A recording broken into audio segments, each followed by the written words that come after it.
Hey, in this video, I'm going to show you how to create SEO content that actually ranks on the first page of Google. And watch until the end because I'm going to show you something that 99.9% of people ignore, but it produces massive SEO results. Let's dive right in. Hey, my name is Nathan Gotch. I'm the founder of Gotch SEO, and I've led hundreds of successful SEO campaigns in the toughest verticals like legal, health, and B2B. And I've also trained thousands of SEO professionals in my program, Gotch SEO Academy. So if you're new here, this is part 6 in this SEO Mastery training series, and all of the previous lessons will be below the video. So make sure you subscribe right now and hit the bell button because you'll get first access to the next video in this series.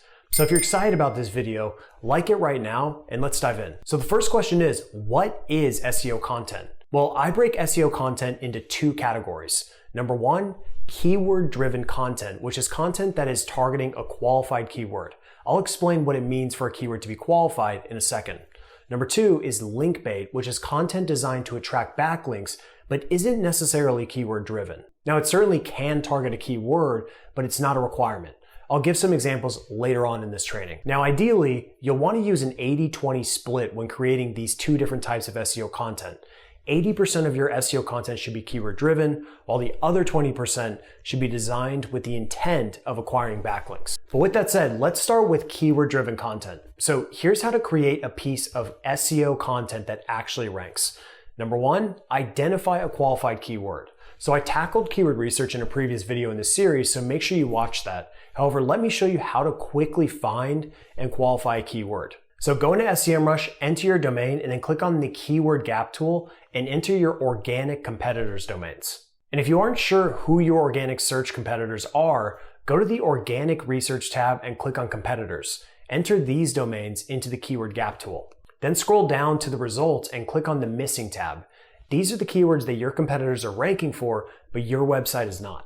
And now you're going to need to filter through these keywords. So go to the keyword difficulty filter and select very easy. Now add any keywords that are relevant to the website and what you offer to your list. And I recommend starting with keywords with clear bottom of the funnel transactional intent. For example, I'd try to rank for a keyword like Santa Monica car accident lawyer because it's towards the bottom of the sales funnel and has a greater chance of converting into a qualified lead. Now, if you're not able to find anything worth targeting, then you'll need to loosen the keyword difficulty filter, or you'll need to analyze a different set of competitors. So once you've decided upon a keyword, it's time to analyze the search results.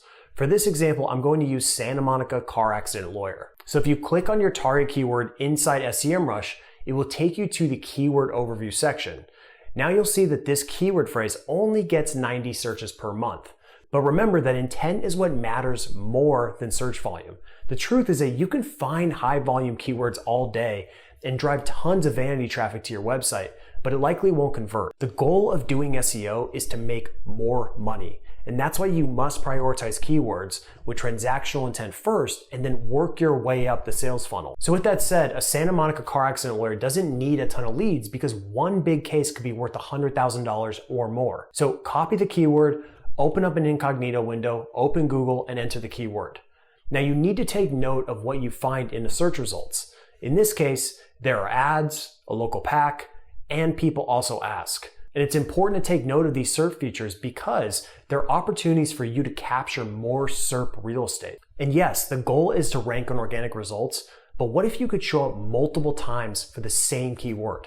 That greatly increases your odds of capturing more potential leads. So based on these search results, you can expect a lower CTR even if you were to rank well because the traditional organic results are being pushed down below the fold. Now, the next step in this process is to analyze the competitors on a quantitative basis. And don't worry, this isn't super difficult.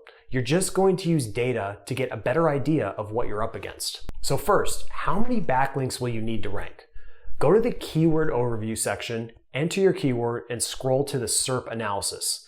Get the average number of referring domains for the top 10. And in this case, it's roughly 3 referring domains. And then next, you need to identify what the appropriate word count is for your target keyword. So go to the SEO Content Template tool, enter the target keyword, and then go down to the text length to see the ideal word count target. Now, the next part of this process is to analyze the top competitors on a qualitative basis, meaning you're going to analyze their content and see their strengths and weaknesses and commonalities among the top performing pages. So open up the top 3 competitors and some type of note-taking device like a Google Doc. In this case, I'll ignore big authority websites like expertise.com. Okay, so I'm going to analyze the competitors on a qualitative basis. So we're just going to look at the top 3 competitors for Santa Monica car accident lawyer. And really what we're trying to do here is we're just trying to see what are they doing really well. And we can emulate a lot of things that they're doing because ultimately Google is telling us that these pages are structured the correct way because ultimately they're ranking. So, A, they're doing stuff well on site or on page, and B, they probably have a nice link profile. But in this case, we're just going to analyze their actual SEO driven pages. So, and keep in mind, just because a page is ranking doesn't mean that there's no room to improve this page. But of course, if it isn't broken, don't try to fix it. So in this case, having an interstitial pop-up like this can be problematic. So I would personally, if this is my website, I would load this, have somewhat of a delay before it shows up because it is kind of intrusive to the user. I haven't even scrolled and I'm already getting blocked out by this particular interstitial. So either load this on a delay, maybe 30 seconds to a minute, or load it on the second page load. So the first thing I want to do is go ahead and look at this page and see if it's optimized the appropriate way, and it is optimized well for Santa Monica car accident lawyer. So of course that's something we're going to want to have to emulate as well. And then they also optimize the meta description for Santa Monica auto accident lawyer. So they're trying to get a slight variation in there, but Google's pretty good at knowing that these are pretty much the same thing. So you don't need to get that granular as far as adding slight variations. But overall, looking at this page here, it's pretty clean. It mentions the primary keyword in the appropriate spots. So a couple key things we want to look for is just to see how many times Santa Monica is mentioned here. And it looks like it's mentioned obviously here in the H1, and we can use this little plugin here to see on the headings. It looks like it is mentioned here in the H1, so that's perfect. And so we'll want to do the same. They mention Santa Monica in the first sentence along with car accident lawyer. They've split it up a little bit, so that's not necessarily a bad thing, but if I was doing this, I'd probably have this a little more focused. However, maybe you may want to test just modeling them because they are doing super well. And we'll go down here. It's very nicely designed, and a couple key points here is whenever you have links in here, and I'm kind of helping this company here a little bit, but when we have links, there needs to be contrast because these don't actually look like links. So there needs to be contrast here just so it's clear that those actually are links. And one other thing too, which this is kind of a design flaw, but having the headlines the same color as the links can cause contrast issues as well. So one thing is, make this usually black just so it's more universal, and the links will ultimately have greater contrast and ultimately get clicked on, which is the goal of a link. And overall, looking at this page, it's pretty, what you would expect, nothing super impressive. So that's actually a good sign because, it's not going to be super difficult to emulate this. And ultimately, we could probably do something much better by just adding more visuals, adding more case studies and more bottom of the funnel content, because really this particular keyword phrase, Santa Monica car accident lawyer, is very bottom of the funnel. So we're going to have bottom of the funnel content to push that user into the action that we're trying to achieve, which is for them to become a lead, right? So a lot of this informational stuff is useful, but we would ultimately want to have more bottom of the funnel content like case studies and testimonials, stories, anything that's going to persuade a prospect to become a qualified lead. So one other key point here, and one thing they're doing well, is that they are prioritizing this page in the site architecture. So that means that this is getting a lot of priority across the entire website because they placed this particular URL into the navigation. So that's really important because now it's getting a lot of site-wide coverage. So this is definitely something that you'll want to emulate if you're trying to rank for this particular keyword. All right, so let's move on to the second one here. So this one's fascinating because they're actually not even fully optimized for the primary keyword, which is Santa Monica car accident lawyers. And they do mention it a little bit on the page, like accident attorneys, and they do mention, car as well in here. But overall, this page isn't specifically optimized. So more than likely, this page is doing well. We're not going to get into the link building side of things, but it's probably doing well because they have a lot of link equity, a lot of authority to be able to rank. So this is one that I probably wouldn't model because a lot of the time you may find some anomalies in search. So this one is probably more than likely just an anomaly, and you probably wouldn't be able to rank by modeling this particular page. Okay, and the last one here is pretty similar to the first one. They've done a nice job with putting the primary keyword phrase in the first H1 here. They mention Santa Monica a few times, which is great. So to be honest, to beat these particular pages, it shouldn't be too difficult because ultimately we can optimize the pages much better than what these competitors are doing, and we can produce much better content than what they're producing. Now, this page is actually the best formatted page in my opinion because they actually do have bottom of the funnel content down here, which is perfect.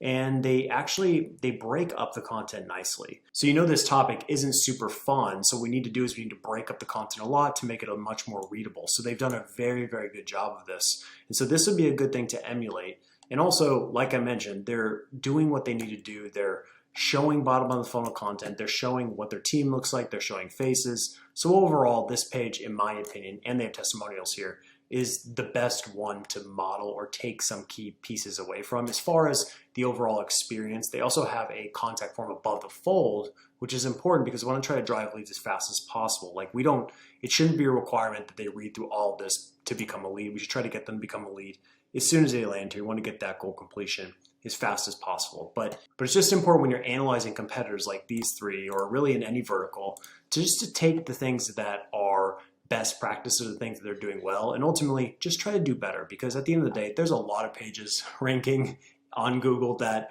aren't super impressive. So try to take the good and the bad from here and try to produce something that's better and different than what's currently ranking. So like I mentioned, if you want to be able to produce the best SEO driven content for a query like this, like Santa Monica car accident lawyer, which is really towards the bottom of the funnel, it's pretty investigative in nature. Like I mentioned, we need to focus on bottom of the funnel content. We should not be producing content that's informational in nature, because the person looking for this is not looking to learn about car accidents or learn about even how to become an attorney or the law itself. They just want to see if they can find the right attorney for their situation so they can get the best settlement possible. And that's all you're trying to do. You're trying to prove that you are the best attorney for their unique situation. And that's what these pages should be structured like. So now that you know what you're up against, you need to develop an SEO content strategy. And there are a couple of key questions to ask. Number one, what is the goal of this content? Now, this one might seem obvious, but why are you even targeting this keyword or creating this page at all? Well, in this case, the goal is to drive qualified leads from organic search. Number two, what's the intent? Now, there are 4 categories of intent that will cover most keywords you'll encounter. First is informational intent, which is at the top of the funnel. An example of this would be, what is personal injury? The next is investigative intent, which is in the middle of the funnel, and an example is Santa Monica car accident lawyer. The next is transactional, which might be the Barnes firm reviews. And the final category is navigational, like the Barnes firm. It's important to establish the intent of the keywords because it will dictate how you structure your page. Number 3, will this content need a subject matter expert? And the answer is almost always yes, but it's still important to ask. Number 4, what's your unique angle for differentiation? And this is the most important question to ask. How is your page going to be different and better than what already exists? You simply can't rehash what everyone else has already done and expect to beat them. You need to bring something new to the table and something that can't be easily replicated. Differentiation isn't always about the content itself either. Sometimes you can differentiate yourself by having a better user experience, using better design, or even custom visuals, using video, or even adding custom tools or filters. There are endless possibilities for differentiation. And the good news is that most people doing SEO never go this deep. They just throw together an article, jam some keywords into it, and pray that it works. So if you're even thinking about differentiating, then you're already ahead of the game. Number 5, what budget do we need? So based on the word count, level of expertise required, and necessary backlinks to rank, you can estimate what the budget will be to rank. Now at this point, it's time to create the content. And once it's created, I recommend running it through Semrush's real-time content check. In this example, I took a random personal injury law firm who is ranking on page 5 for the target keyword. Now, based on Semrush's analysis, it rated it as mediocre, which means that there's a lot of room for improvement. Semrush groups the scoring based on 4 categories: readability, SEO, originality, and tone of voice. This particular page has decent readability and tone of voice, but it isn't original and it isn't optimized well for SEO. So just by adding Santa Monica car accident lawyer into the first sentence, it increased the score from a 5.3 to a 7.8. Now keep in mind in this example, I pulled an existing page, so the originality score won't be high. However, when you're running a new piece of content through this tool, it should be 100% unique. Otherwise, you need to go back to the drawing board. So with that said, here are the bare minimum requirements for on-page SEO.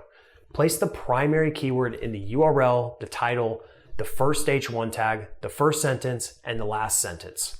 Just do this and you'll perform better than most of your competitors. Now, once you've optimized the content and boosted your score as much as possible, it's almost ready to publish. I also recommend creating 100% unique images and videos if you have the resources because it adds depth to the page. So with that said, once it's published, go to Semrush's on-page SEO checker and run the target keyword and URL through this tool. If you did the initial steps well, then there won't be many recommendations here, but it's still worth double checking. And if you did a nice job, the page should rank in the top 100 within a week or two.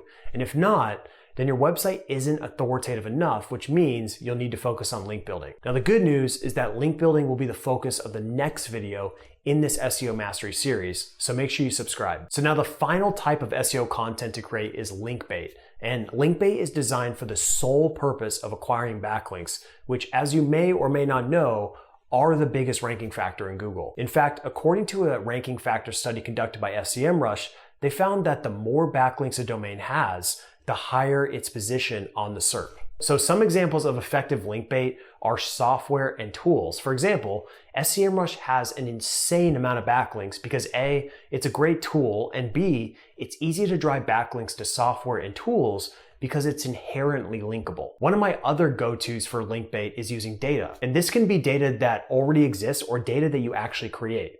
But people love linking to data because it's easily referenceable and may support whatever argument they're trying to make in their content. Okay, so now you know how to create SEO content that actually ranks, but there's a missing piece now. Most SEO content won't achieve its full potential without the most important ranking factor, which are backlinks. So in the next video, I'm going to show you my favorite and most reliable ways to acquire high quality backlinks. So make sure you subscribe and hit the bell button to get notified when it goes live. And if you got value from this video, please like it and drop a comment below. Thank you so much for watching, and I'll see you in the next video.